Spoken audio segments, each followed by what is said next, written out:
Interestingly enough, in the first round, and the Gwen, and then the Yone, Talia, and the Nico going to be taken away here by T1. Kalista first pick fills me with dread. Okay, well, the Renata's going to come through as a denial. Yeah. The Vi. Vi is available! Okay, why are we first picking Kalista? We're still putting our seatbelts on, Ox. We are still definitely putting our seatbelts on. We have not started moving. No. Vax have some good news, right? You know which champion is open, which is really good into Kalista? Poppy. Got it. And you can't pick Poppy now because you picked Vi and Renata. Right. Yeah, no, Okay, well, they get their hands on the Elise. Yeah. Oh, I can't help but feel like it's just completely doomed already. Maybe they're relying on the fact that Oner hasn't been practicing very much Vi recently because it's been permanently banned. Haha. You know, I remember he was one of the first ones to start playing the Vi, to bring it out. So I'm pretty sure he's fine with that. Oh, we're going. Okay, at least Sejuani. Checkmate, everyone. Sejuani. Yep. Well, they also didn't secure a mid lane. It is to no surprise, it's going to be the Ashe to pair with the Renata. Yep. Or is it? I actually think if they go the Xayah, more hope for KT. I would agree. If they go the Ashe, less hope for KT. Yeah, I don't think Xayah is very good at the moment. It is good with Rakan because, of course, your level 1 feels a whole lot better. I think the Ashe definitely makes a whole lot more sense. Ashe Renata has been very powerful. Okay. Are we going up yet? Nope. No, we are not. That is maybe 2026. Has anyone ever invented a flat roller coaster? Yeah, it's those little trains that you have at the town fair. Well, they're fun. They are fun. Dun, dun, dun, dun, dun, dun, dun. Yeah, that's what it is. Unfortunately, you don't. It doesn't change. You know. Yeah. The experience is the same the entire time. Yeah. And that is not what KT wants. No, things weren't great earlier on. They're okay with transitioning back to the train that just goes round in circles once they found some form. But that's not now. Well, gonna see some mid lane focus bans coming out. The Sylas gone, the Aurora gone. Victor still open and available, which I feel like is one of the remaining priority picks right now. Rise still an option as well. I think the Sylas makes sense, especially when you have the Sejuani for that melee pairing. Is it like, do you have to do something insane now? Is it like BDD Yasuo time? Is it BDD Yasuo time or something crazy like that? You got Fate's Call as well as the Arctic Assault for setup. I mean, there is a theoretical Yasuo angle, as Jace is going to be the final ban here on KT side, following up with the Yorick that T1 have removed. And so Victor is left up. I don't know why they banned the Aurora. Like, I guess they're scared of it like being picked maybe as a flex or by Doran as a counter pick, but like I feel like the Victor, I mean, it was even mentioned by Wolf on the space. It was just such an obvious pickup here, especially when you have great engage already the composition, but you also have this Renata who's going to make it so hard to engage into. Now you have this insane backline threat. Yeah. So even if you manage to kill Guma on the Ashe, which is going to be hard with the Renata, you still have this Victor. And then KT are going to, I mean, what? Oh, that's a champion. The Hui could do some things. We haven't necessarily seen that much of it. BDD is going to lock it away now. It does give them a lot of range. And that is Aatrox for casting. Probably just Jax for Doran, I'd think, in this situation. And we could also go the Gnar as well. Fire with fire with the Renekton. Well. Yeah. This is Exodia from T1. There has been a seatbelt malfunction, and unfortunately the roller coaster has been, and so maybe that's exactly what they needed, exactly what they wanted. I think if they are going to win, it's going to be off the back of casting being a gigantic Aatrox in these team fights. Doctom and Peter are going to have to play out of their minds in the laning phase, and T1 just needs to do what their comp does, and then things will be fine.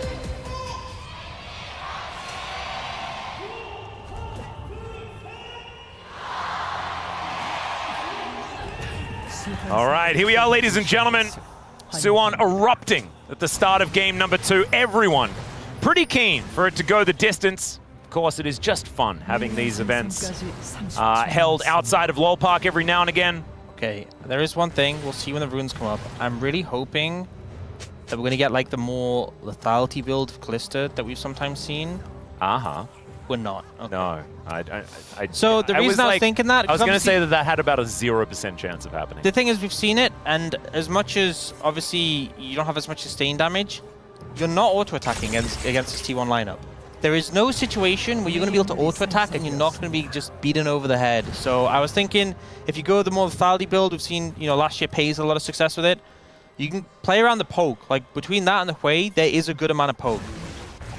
But they didn't go for that, so, BDD is just pressing some buttons. And does actually manage to land that one. Gets the fake equalizer down. There we go, the double tap, nicely done. Death rate going to be hurting though, as Faker very confident on this Victor. And BDD will at least be able to have minion control. The AoE going to be much higher, even if he does take a bit of poke here in this lane. Having a look, Duckdom and Peter doing a bit of work here, as Peter is very squishy. And as I say, doing a bit of work, Peter is going to have to go up. What goes up does have to come down though, as Guma is just frost-shotting this guy over and over again. And Peter has to go home. Yeah, you may have thought, hey, they burnt the heal of Guma Keria. That's a positive thing. But often we see heals just thrown down early just for the momentum in lane. And they got it. They certainly did get it. So, Peter? I'm surprised that Oner actually has a game on Vi so far this season. I thought no jungler had a game on Vi this season. Some other foolish team made the mistake. As Handshake coming on through there as Duckdom by himself underneath this turret, trying to get some pierce damage. Does at least manage to do that. But these minions, a lot of them going to the wayside. Thankfully, Duckdom does get the experience. He will have a slight in-roll experience lead. That means that Peter is going to be very low. As BDD, speaking of very low, is very low. Yes. Well, no lane's really going super favorably right now for KT. Yeah. There's no real follow-up to that, unfortunately. This is feeling a little bit better. What do I say after that? It's well, they are looking for a gank opportunity. Peter's still level 1, though. You do need... They're level 2. Nailing it. There's the flash. Immediate cleanse comes out from Gumayusi as he's ran out of summoner spells. Okay, two flashes. Yeah, down. In fact, every summoner spell now down. Duckdom with both of his. You know what? It's looking a little bit better. I'm looking at a 100 gold lead for KT. Yeah, that's where the hype is. I'm hearing the ka-chuk, ka-chuk, ka-chuk. No, you're not. You're not. A little bit? No. You're mistake. You're in the car. Oh. You might be going up a hill. It was a road bump, maybe. Yeah. We're going home, remember? Oh. Like, the theme park is closed. They're looking for... I mean, this is the leash. She's great at diving. All right. See where the Keria is going to go down. Remember, doesn't have his flash available. Good handshake does come on through. The bailout comes down, and Elise, like you say, good at diving. And so that is going to be first blood going over to Duckdom. Okay, this is good moves coming out. Oh. Meanwhile, on the other side of the map, an Infernal Chain is going to land, and he doesn't pick up the turret aggro. So like you were saying, turret is going to reset. Flash comes out finally here as Oner going to have to flash and does survive. The Vi getting off to a good start. Okay, so bot, got some positive momentum from Cuz at top. Yes, I would say as well. That's a 700 gold lead because he missed so much farm as well during that situation. Yeah. I was already a little bit behind in lane. 32 to 18. If we don't look at it, does it exist? Yes. Oh. Object permanence. Well, I'm not going to look at it anyway. So. Yeah, it's a good idea because it does. If you look at it, does it make you sad? Also, yes. As Gravity Field goes down, BDD playing a bit aggressively here, crushing more. Not going to quite find Faker there, but did hit a few others. Honestly, I feel like just watching the mid lane matchup has been the most soothing thing in this game and last game. You just kind of look at Faker and BDD going head-to-head, and you just forget about the rest of the map. It is a good way to feel, because if I find my eyes drifting towards the right of my screen, I feel a little bit like perhaps the game is already over. So I'm glad that we can just have these moments here, having a look at the artist himself trying to paint the mid lane. And Cuz coming on over as well, seeing whether he can find something. Control ward does go down. And, we might be feeling a little bit, I guess, not so great about how the lane how the game is looking from a draft perspective for KT. But so far, they haven't made any colossal errors. They're down 500 gold, which ain't great. A lot of that to do with the Aatrox being in a bad spot. And the Aatrox is a linchpin in this KT composition if it is going to work. But still, I mean, it could be worse.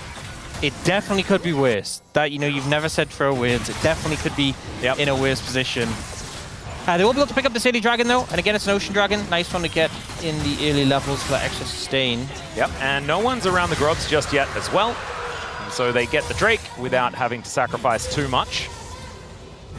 And now Doran continuing to get this shove working out towards the top side. Casting, landing a few buttons. His Aatrox has been good. Yeah. Unfortunately, the gank was at a really horrible time for him. So he's really going to be suffering. Never a fun time to get ganked as a top laner, but that was definitely one of the least fun times to get ganked as a top laner. They're potentially looking for another dive bot now. Cleanse still isn't available for Guma. No flashes either.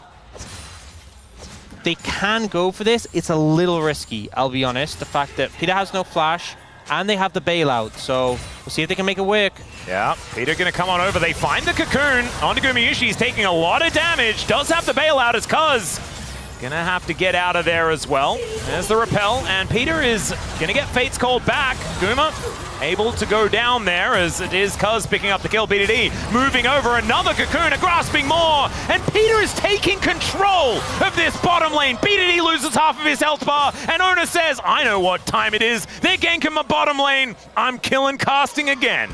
Let's see whether he can actually get this one down as Doran goes in, finds the slice and dice. He's tanking up that turret, and down goes the Aatrox. There's some more plate gold going over to T1 Faker as well in this mid lane. Might be able to claim a plate for himself. And so KT do get feats of warfare. And honestly, the dive was executed really well. Obviously, there was some moments where it looked a little dicey, but I think the use of the ult from Doctum to reset aggro again, the fact you have two ways of resetting aggro, but also just generally how they played it, pretty excellent from KT. Unfortunately, that top laner is getting brutalized by Oner and Doran. So as much as it was nice that they got those kills in the bot side, BDD roaming over was the right move, but as a result, Faker got a plate, he got some CS, so mid's still even, bot lane isn't that far ahead. Top lane is in a pit right now. It is. 1.3k gold already, against a Renekton as well. If you're a KT fan, just don't look at top lane ever. That's honestly how it's going to have to be. If you have some like masking tape or something, and you can just put it on your screen across where the top lane part of the scoreboard is, you'll feel better about it. Yep. Yeah. Object permanence not good in this game because the top lane is going to be permanent. That's the big issue. Faker moving on over here doesn't have a lot of the blue stuff, so he is going to have to back away. And KT utilizing their bottom side advantage to grab themselves a blue buff. That will successfully happen. That's going to even out at least the camps taken by both of these junglers. Cuz having a pretty good game is, all right, if at first you succeed, I guess just keep doing the thing that you succeed doing. Yep. As Casting just trying to do his best to repair this lane situation. It's not looking great up there. Oner is showing up. Yeah, comes in with a Vault Breaker. And Cuz still sticking around. Let's see whether he's able to grab this, and he's not able to do so. 28 health is enough for Oner to punch through. I think ultimately Oner, hasn't shown too much attention towards the bot side, but coming now to offer a bit of cover. The thing is, Guma and Keria, because the summoners came back up, Cleanse was just being there, which I think is important, but both have flashes. Makes plays like the one made before harder to do. You kind of have to burn those summoners again, then you have more of an avenue. But I think now, top is fine. Oner doesn't need to give any more attention to Doran. He will just keep bullying, casting out the lane. I think if you were talking to a KT fan, they would not agree with you. Well, that is not fine. But I think Oner can just really start to put attention towards the bot side and protect his bot lane from any future attempts or dives, and then the game should be going smoothly in your favor. Peter, though, looking towards... Ooh, might be able to deny a back here from Doran. A 4-level advantage to the Renekton. Yeah, you will anger the crocodile, but you definitely won't be able to do much more than that. Yeah, it's looking a little dicey. Slicey dicey, maybe? Yeah, slicey dicey, acting all cool. B-ball in the school and all that stuff. Faker doing a bit of work as he teleported back. Does have his Merc Treads now done. Should be able to mitigate a fair bit of the poke damage and things like that. As KT looking to try and extricate some plates from this top side, they will be able to do so. But the same thing is happening on the bottom side of the map. Feels like a gentleman's agreement type situation. And do you know what it means? It means casting falls even further behind. But I think, you know, this trade is going to end up opening up the map a little bit and ending the laning phase early if these towers get taken. And I think casting will appreciate that because right now him and Doran are kind of, despite the fact Doran is stronger, they're kind of in a similar position. That being said, Keria is here trying to help Doran maybe get access to some farm. And I still think away. Back off. Oh, BDD in a rough spot. As good Umbral Dash there from casting to get out of the way of Oner. But this is just, both teams agreeing that minion waves are going to be eradicated and turrets are going to take a lot of damage. And again, I think this favors KT. I think this trading where both top laners are denied. Oh, casting fakes it to the turret? And some CS here as well. That's huge news as Gumayusi takes a turret shot, does manage to get the plate money as we see there. Keria now hostile takeover available. Cuz looking to grab some grubs. First round were secured there by T1. And T1 going to be able to get themselves the dragon. So, Mountain sold here in our second game. I find it so hard to stay positive, Ox. I'm really struggling. Really trying. Yeah. So far, it's looking okay, actually. I mean, the Callister is strong. Because let's be real, if the Callister was not strong, it would be pretty cooked. But Dr. is pretty strong. They had some success in the bot lane. I think, again, you know, I said it, but I think casting and Doran, if you kept them in the lane together, it was just going to get worse and worse and worse. So I think this is working out better, even if it's not fun for the Aatrox. I am concerned about this next wave, though, that is coming in. Yes. Casting will not be hit by the volley. So at least his health bar is quite large. Faker taking a fair bit of damage here from BDD. And Casting can at least deal with this wave. So he does secure it, gets himself the cannon there as well. Still 1.5 thousand gold lead for the Renekton on the top side. Feels not great. Because doing all right in his jungle. There is the Callister with a lead for KT. Dr. a lot on his shoulders here in this game. Everything else around the map as well. Objectives especially looking very even. A dragon apiece, as well as 3 grubs on both sides. As Peter is here to help out his buddy. Casting not going to be dying on this wave either. Does mean that Dr. is going up against this Renekton. Both of them with the first time completed, but I mean, here's a Callister of all 80 carries. You're pretty comfortable. Whoa! Oh! There's a flash. The flash comes out from Keria, but it doesn't quite work. He's taking so much damage with the hostile takeover. He's too good! Casting has to flash away as Cuz. A lot of damage there available as BDD coming on over. That is gorgeous amounts of CC being thrown out by the way. The Infernal Chains will connect. Another knock-up as Gumayusi trying to run, but he's not going to get anywhere, and it's a double kill for BDD on the way. He looked pretty positive now. Keria gets caught out. A bit of a miss flash as well. Doesn't get over the wall. And KT finding an opportunity to strike. Sacrificing Peter for the greater good. That's what they're known for. Is now Cuz fighting against Oner here. We'll actually be able to find a decent trade towards the end. And Casting with some spare time in this bottom lane. Oh, God, am I thinking positive thoughts about KT right now? I think I am. I am too. I think we're in on this one. Maybe we went back into the theme park. We went back and we strapped in. This was the moment that it started moving off the platform. Yeah, and a lot goes in return. Like the hostile takeover does catch out Peter and take him down, but BDD flashes over with such confidence. Oh, the grasping more so good. Yeah, catches them together. And then the snipe there from BDD as well. And this way suddenly mega accelerated in this game. Yep, it's going to be painting the rift with all of his damages. Yep, that's a happy score right there. And let's see, that is first Heartblood actually going over to KT as well. So they get themselves feats of strength. Doran would have been pretty close to securing that one for himself.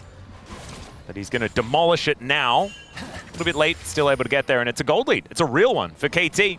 It'll be eradicated very soon, as Doran, as you can see, ready to take that one down. So, still not too high, but you can see the blue numbers exist. You know, we were kind of joking about pretending top lane doesn't exist. Uh-huh. But if the top lane is on in the fight, then they don't exist. So if you just fight around, you know, scenarios. So you were joking, but you were right. Yeah, if you're fighting in a situation where Doran isn't there, KT have a very significant lead, you know?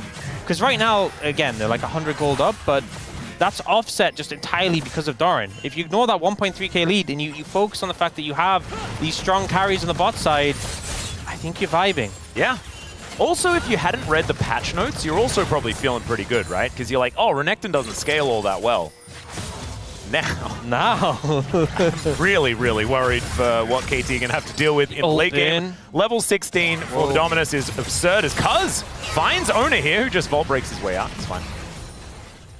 KT got a lot of confidence. Yeah, they are. You know what? Under pressure. KT are playing like they're 7k gold behind last game. Yeah. But they're actually ahead now. Fate's call comes on through. Doran not going to get knocked up, but the Cocoon is going to land. This is a lot of money if they're able to take down the Renekton, but it's a lot of damage if they can't. The Glacial Prison goes wide, but so does the hostile takeover. Doesn't quite find the value they're looking for, and now Keria has overstepped the mark, and BDD, oh, he can hold him in place for forever. There he is, just eats him, and that's another one. 4-0-2 for BDD on the way. And KT, it just took having what looked on paper like the worst draft we've seen in the history of the LCK for 2025 for them to feel absolutely fantastic and find all the advantages. They're just locked in, you know, and it kind of goes to show that it's not all about draft. They find the angles, they play around the bot lane extremely well, and here they find this great opportunity. And again, this is a composition where see champion, kill champion. That's what they were doing last game. It's what they're going to keep doing this game, and it ends up working out really well. Cuz does whiff the ultimate a bit, a good dodge from Doran, but it just doesn't matter with those Rens stacked up. And then Keria, I feel like so much when you're playing Renata, you feel like you're playing Kalista Renata. So you feel like, hey, I'm in a position, it's fine. Yeah. And also, I feel like a lot of it was like, I need to be in range for this ultimate to try and hit, to try and save Doran. But then, because of that, he's looking over there and he is very out of position. They did get a teleport out of casting at the same time as KT are looking for their second dragon. First mountain will go their way. And you mentioned that KT just need to lock in. Yep. This looks like a locked-in KT. He looks so locked in. They really do. It's just... And it's worrying. It's worrying to no end as T1, they're going to lock in on the top side. So this this turret under fire right now as BDD can clear out minion waves from a very long way away. Faker comes over though, so this could be a lot of money into the coffers of T1. Try and get them back into a favorable position. Rift Herald will stop that from being a reality as Gumayusi comes over, but he's not going to stop this tower from going down. And so mid-outer, pretty important one, as Handshake comes through. Cuz happy to eat that though, as they're just looking for another charge, and they will be able to get it. Making some good progress, and again, the total goal lead not that big right now, but it just feels like the pressure is in favor of KT, and they are really making it work for them. The 2 dragons in pocket as well, significant.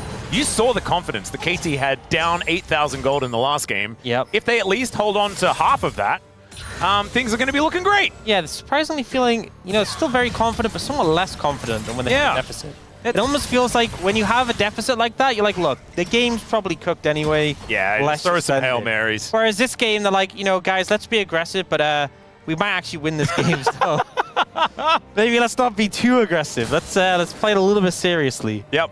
Man, the anti-excitement tech of like giving over Vi for the first time, walking straight into Ashe Renata with a first pick Kalista, you know, trying out the way for BDD, all this sort of stuff. Doran getting that gigantic lead. I thought there was no way this would work, but it's doing pretty good. It certainly is. Oh man, we are poised for KT to let us down again. Poised martially? Yeah, I was thinking, isn't it Martial Pose, not Poise? I always thought it was Poise to begin with, and then someone corrected me. I don't remember when it was. You know what? I don't know, but I also felt like Poise made more sense. But I think it's Martial Pose. Sadly. I have to look it up. Yeah, that's fine. That's absolutely fine. We have a little bit of a lull in the action here. A lull state, if you will. Casting doesn't have a turret here, and so he is probably dead. He has a lot of practice at being dead in this game, though, as he does flash away from the gravity well. Arrow going to be avoided. Does get the auto as well for the extra healing. But Oner is underneath the inhibitor turret now. Another heal comes through as Faker getting taken down low. The turret was charged up, but not charged up enough. And now KT are looking to answer this one with an Otacon towards the bottom side of the map. She's just gone. You know, if that Q3 had hit, I mean, maybe even casting turns it around more. But at the end of the day, They'll get this Ruinous Otacon, although this is an early TP from BDD. Yeah, that is a confident TP if ever I've seen one. They have Rend, they have Smite. Cuz also doesn't have a lot of resistances as it's only Dr. hit by the hostile takeover. They really want to take some of these flowers down. Cuz with the flash away, Doran slicing doesn't find it. So not going to get the dice angle. And so they should be able to get in here to try and take some of these flowers. I don't know who was able to get the majority of them. I think it was kind of a mix. I do think KT ended up with more, but I think that TP from BDD was early. I think they were concerned about the tower being pushed, but I think it was kind of unnecessary. I think he should have just stayed there. They secured all of the flowers and then backed away. But at the end of the day, they still got the buff. They still got a good amount of them. You can see they're on 29 right now. Yep. Tom as well. Like, he got hit by the hostile takeover. He was shooting so hard with the Rage Blade fully stacked. It was absurd. Having a look at this again, Casting actually played this as well as he possibly could. Yep, dodges the ult from the Ashe, proccing those heals, and then the moment where, right here, where he's about to get the Q3, if this goes off and hits Oner, the healing that he'd get, I think maybe he actually just survives a good amount longer. And then here, they were maybe just concerned about a push to the tower. Also, I did look it up. Oh, yeah? It is poised! You were lied to. I was lied to. Wow, that was many years ago. I'm glad we could correct it. You know? Or maybe I did get corrected the other way, and I was like so sure that it was posed that I like just overwrote it in my memory. Who knows? Yeah. But I like the fact that it's martial poise. It does sound cool. It also means when you said poise earlier, it was very relevant. Yeah. No, it was good. That was really good. I'm glad that we've now figured it out. 400 gold is the approximate lead here for KT. Does it mean much? No. A T1 still in a fine position? Yes. But is this possible for KT to win? Absolutely. 100%. In a far better position than they have been before. And also, we haven't really seen this Renekton show up too much in the fights. Obviously, does have this lead, is on those 2 item spikes, but yeah, has to, you know, we've kind of talked about object permanence, has to be there. Well, Glacial Prison going to come down as Oner is going to look to turn it. Peter gets pulled back. And it's a fair bit of damage available here. Only one hit by the hostile takeover. That'll spell the end of Oner as he does get bailed out, but unfortunately it doesn't do too much. As Doran, he's pressed his R button and cannot do anything about it. So Soul Point going to go over to KT as Faker has said, I just want to kill this inhibitor. Yeah. Okay, BDD flash burn there. Okay. I think ultimately Faker out of position a little bit on the setup for that fight, and Oner does everything he can to save him, but a pretty heavy cost to pay. And, you know, just like I wasn't super in agreement with that TP from BDD, not in super agreement with that TP from Faker there either. Didn't really achieve much other than chipping a bit of tower health away, so... Yeah, it was a sort of odd one. Guys, very aggressive. Mid laners TPing to top lane, inhibitor tower. I'd say 0 out of 2 so far with the impact. Yep. That's okay. Yeah, we Faker's learn from our mistakes. Pretty far pushed up in this situation and just face checks essentially Cuz in this situation. And then it's up to Oner to try and save him to block the follow-up, even ults to Sejuani. That being said, he could have queued out. You know, like I'm saying, like Oner sacrificed himself for Faker. That last Q he could have disengaged with, but I think they'd committed the TP from the Renekton. And they're like, hey, let's make this a fight. And it was just the wrong call. You know, you saved your mid laner fine, but the resources you bid, the Renata ult and the Vial, just to save him, I think kind of indicated you weren't going to find the fight. Yep. And I've got a question to ask you. Peter has only died once this game.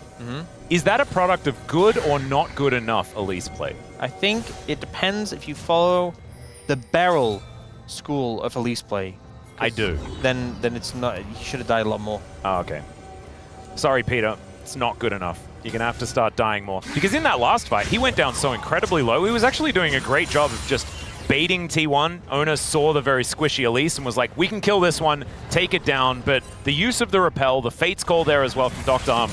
Beautifully done. I think that's the thing. The combo of having the Elise and having the Cluster with the Fate's Call just makes it so irritating. In a situation where we've seen, as you said, Elises die 9 times in a game. That they win. Yeah. As, like, you can see champions that die a whole bunch of times and they lose the game and you're like, that's just not good. But being able to die 9 times and still win the game and look fine is weird. And speaking of weird, Cuz going to just throw an ultimate away.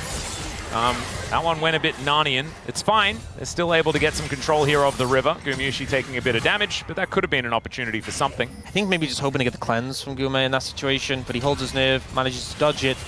Now down that ult for a little while. Arrow is there, so Gumayusi can start a fight whenever they would like to. Looks like T1 want to as well. The arrow is going to sail over. Hostile takeover working out. BDD goes golden, but now Doran is in amongst the fight. Casting as well, though, with that World Ender getting some work done. They take down the Renekton, but the Aatrox cannot survive, and the Chaos Storm is just massive. T1 finally finding themselves a team fight. Beautiful engage there from T1, getting right on the BDD, and it was so unfortunate because Peter repelled, and in the end, it meant the arrow hit BDD instead, and I think maybe it was never going to be a great fight for KT, but maybe if you tanked the arrow, BDD could have survived a little bit longer, but I think either way, it was just a beautiful engage from T1. Now, Doctom wants this against Faker. He doesn't have his ulti, as now Cuz comes on over, and that is just a kill. Really nicely done here by KT. They're going to lose the Baron, but they'll at least take themselves an inner turret. And for a small, brief second, they had a gold advantage, and then T1 wrenched that away with this purple worm going down. So if you look, the engage comes in from Oner, and Peter would have blocked the arrow, but it repels, so it hits BDD, and then BDD gets ulted. To be fair, I think he was dead anyway. Yeah. Just caught in the middle without a flash. And then we see the kiting comes in from Guma, they shred through that Aatrox, and the backline just untouched. 41. I think the fact that BDD was that pushed up without flash, I think didn't expect to get jumped. And speaking of didn't expect to get jumped, this was very aggressive from Doctom. I really like the fact that he recognized that without the Chaos Storm, it just wasn't enough. There wasn't from Faker to kill him. Damage, yeah. And the fact that he had the Sejuani backup. Terminus is also done here for Doctom as well, so he's actually pretty tanky. He is pretty strong. Not strong enough to stop the Baron from going over to T1 though, and you can see now the map is littered with red wards as well. T1 in just a really good spot. It's not over or anything like that. We've got 45 seconds on the Mountain Soul availability for KT. They're able to get that. This composition becomes so much more durable, so difficult to take down. The problem is T1 have so much map control off the back of this Baron that this dragon is going to be most likely a bridge too far. Because that last fight and the Baron, if you look at the levels, Doran, Oner, and Faker are all level 16, and none of the top side of KT is. So you got the full points in the Arcane Storm. You have the level 16 Nectanol, which we've talked extensively about. Yeah. But it's a lot of power, you know. The gold is obviously still pretty close, but T1 have that advantage in terms of those level ups, and I would be a little bit concerned about taking this fight into them. KT are not concerned about it. They are going to go for the fight. They'll get a cleanse. Out of Gumayusi here is casting, possibly getting engaged on by Oner. Meanwhile, there's a Fate's Call needing to be invested. Peter gets himself out, but won't have access to that ability now. As casting standing on top of a ward, teleport in from Doran. And Oner gets on top of this dragon. Let's see whether they can find an angle here. Already Doran has taken a fair bit of damage, and now BDD needs to stay out of harm's way. The problem was he was in melee range with a Vi. Of course, she flashed on top of him. That made things difficult. But now you were mentioning the Arcane Storm. That goes down, and so does the dragon. This ward getting so much value here for T1, the one behind the little rock there. Yep. Just really able to zone them away. A lot of tools unavailable. The fact that the Fate's Call and the Prism were down, and T1 able to secure that dragon, and now looking towards his bot tower. A little risky though. Remember, Doran doesn't have TP and he isn't here. Well, KT are looking for it. They're going to go for something here as Faker just sidestepping everything. Good cocoon defensively there onto Keria to stop him from being able to do too much more. But now Doran should be able to get this mid-tier 2, and the pressure's still on in the bot lane. Yep. And this is just T1 extricating money from KT's side of the map. Casting comes on over, so that tier 2 doesn't actually fall, but this one does. T1 move ever further ahead. Now 3,000 gold, starting to become a real lead. And the huge problems on the top side of the map. This Kalista still very strong, but I just feel like the value of the Kalista is going lower and lower. Well, and her range isn't super high, and Oner just gets to press the I don't think you should have any more fun button. I think that's the thing, is this last fight, Oner didn't commit the ultimate onto casting on the side, because I think he's hit the point where it's like, I'm ulting Kalista. Yep. That is his one goal, and that's what he's going to do. And it just makes it so hard for Doctom to play it. And obviously, you know, I talked about the lethality versus the standard Kalista build. And yeah, he's been doing some great work, credit to him in this one. but I think these late game fights are just going to feel so unfun to play, because if you're in range of Vi, you don't get to play the game. If you're in range of Victor, you don't really get to play the game. The Renata ult as well is such a problem, so Dr. really going to struggle. He is going towards that Jack show, so he will be pretty bulky, all things considered. He might survive the initial engage, but surviving and being able to win the team fight afterwards are two different things. Yep. Mikhail's built by both of our supports as well, so at least Dr. will have double cleanse, so that should help him out. But I think BDD is also another huge component of this. Needs to be in a good position, laying down that artillery fire in these team fights. And so now, 3 minutes on another shot at Mountain Soul for KT. But T1 may just move to Soul Point themselves, and that will mean that we'll have to have the conversation about what Mountain Soul means for this team. And it is also absolutely terrifying, giving Doran more durability when his Dominus is doing so much damage is pretty absurd. As we do have 4 items completed for Doctor. Like you were talking about, that Jack show is now done. I think as well also mitigates the poke from BDD. That's definitely something they've been playing around at East Smart. If you have that mountain shield, really helps and that. But they're still a while away from the Soul itself. We're a while away from, well, not actually that far away from a Baron. So 45 seconds until that purple thing going to be back on the map once again. KT with not a lot of vision in the area. They're going to need to start getting over there. So finally able to clear some things out. Control wards now being removed.